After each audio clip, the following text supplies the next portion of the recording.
आज प्रधानमंत्री मोदी ने योगी आदित्यनाथ की संवेदनशीलता का जिक्र किया। उस वाक्य को याद किया जब योगी लोकसभा के मेंबर थे। सदन में दिमागी बुखार से बच्चों की मौत के बारे में बताते बताते योगी रो पड़े थे, लेकिन कांग्रेस की सरकार ने कोई एक्शन नहीं लिया। योगी मोदी ने कहा कि जब यूपी में डबल इंजन की सरकार बनी तो उन्होंने दिमागी बुखार के साथ साथ ट्रैकोमा से भी मुक्ति दिलाई। ये बात कांग्रेस को बुरी लगती है, इसीलिए कांग्रेस के नेता उनकी कब्र खोदना चाहते हैं। मोदी ने कहा इस तरह के नारों से उनका कुछ नहीं बिगड़ेगा, क्योंकि 140 करोड़ लोगों का आशीर्वाद उनके साथ है। देश की करोड़ों माताओं बहनों का रक्षा कवच उनके साथ है, इसलिए किसी में इतनी हिम्मत नहीं है जो उनकी कब्र खोद सके। एक बार उत्तर प्रदेश के वर्तमान मुख्यमंत्री जी ने सदन में भाषण करते करते वो रो पड़े थे। दिमागी बुखार के कारण बच्चे, अनगिनत बच्चे मर रहे थे। इनको कभी सूझा नहीं कि इस दिमागी बुखार से मुक्ति दिलाई जा सकती है। आदरणीय सभापति जी, आंख की बीमारी ट्रकोमा, लोग परेशान होते थे, आंखें चली जाती थी और विज्ञान प्रगति कर चुका था, हो सकता था, वो नहीं कर सकते थे।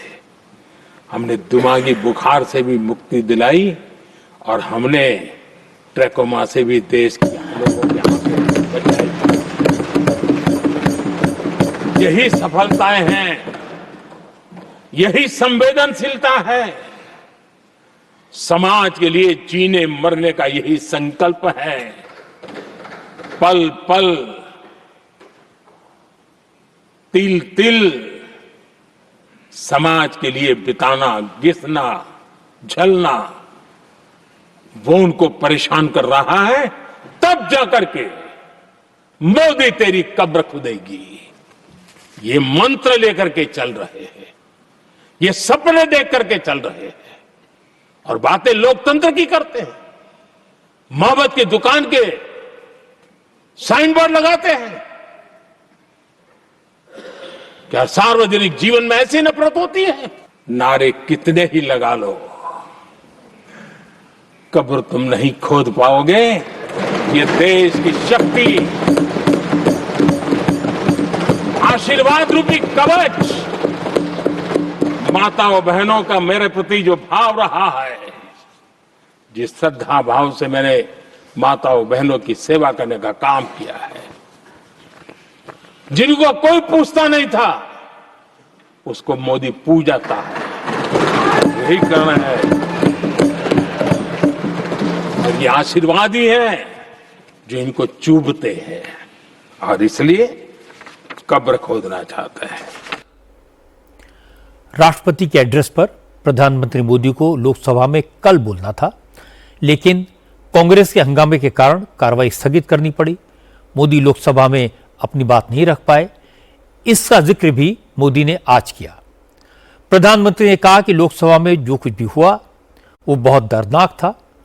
कांग्रेस ने राष्ट्रपति महोदया का अपमान किया, चेयर पर बैठे असम के सांसद के ऊपर कागज फेंके, आंध्र प्रदेश के दलित नेता को इंसल्ट किया।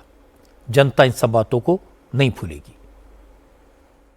आदरणीय सभापति जी, बड़ी दर्दनाक लोकसभा की घटना है और शायद हताशा, निराशा तो हम समझ सकते हैं, लेकिन इसके लिए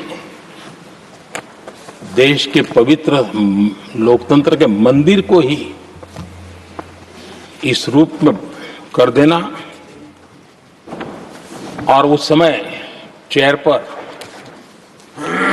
असम के ही हमारे एक माननीय सांसद बैठे थे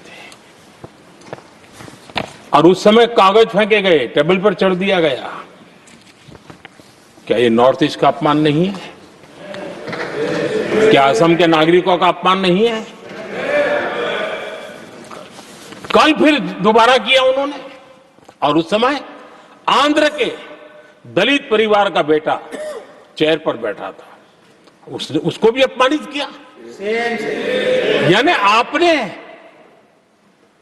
नॉर्थ ईस्ट का अपमान, चेयर में बैठा अपमान करो। आंध्र के एक दलित परिवार का बेटा चेयर पर बैठा, उसका अपमान करो। सदन ने इनको काम दिया हुआ है, सबने मिलकर के काम दिया हुआ है, लेकिन वो दलित समाज से आते हैं, इसलिए आप अपमान करते हो। कल राहुल गांधी ने केंद्रीय मंत्री रवनीत सिंह बिट्टू को गद्दार कह दिया था। आज मोदी ने इस पर भी दुख जताया। मोदी ने कहा, बहुत से लोगों ने कांग्रेस छोड़ी, लेकिन रवनीत बिट्टू को ही गद्दार कहा गया। इससे पता चलता है कि सिखों के प्रति कांग्रेस के दिल में कितनी नफरत है। इसी सदन के एक माननीय सांसद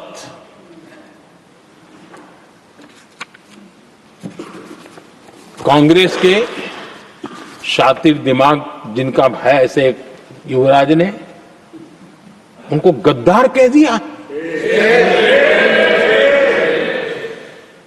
अहंकार कितनी 7वें आसमान पर पहुंच चुका है इनका। और कांग्रेस को छोड़कर के कितने ही लोग निकले हैं, कांग्रेस के कितने टुकड़े हुए हैं, कई लोग दूसरे दलों में गए हैं, लेकिन औरों को तो किसी को गद्दार नहीं कहा उन्होंने। लेकिन कल सांसद को गद्दार इसलिए कहा क्योंकि वो सिख थे। ये सिखों का अपमान था, एक गुरुओं का अपमान था। और कांग्रेस के अंदर जो कूट कूट करके सिखों के प्रति नफरत भरी पड़ी है ना, उसका वो अभिव्यक्ति थी। और इसी सदन के माननीय सांसद है वो, और उनको जरा भी दर्द नहीं, वरना आज खड़े होकर के कह सकते थे कि कल जो हुआ इसी सांसद की गरिमा के अनुरूप नहीं था, हमें खेद है। एक शब्द तो बोल लेते, लेकिन सिखों के प्रति उनके मन में जो नफरत भरी पड़ी है, और इसी के कारण उन्होंने कल, और जिसका परिवार देश के लिए शहादत देने वाला परिवार के वो सदस्य है, उन्हें अपने राजनीतिक विचारों में परिवर्तन किया, इसलिए गद्दार हो गए। और एक गद्दार शब्द छोटा नहीं है। मेरे देशवासी को कोई गद्दार कहे, ये कैसे देश सहन करेगा? और वो भी एक सिख है इसलिए गद्दार कहना बहुत दुर्भाग्य की बात है। और ऐसे लोग कांग्रेस को नहीं डुबाएंगे तो क्या करेंगे?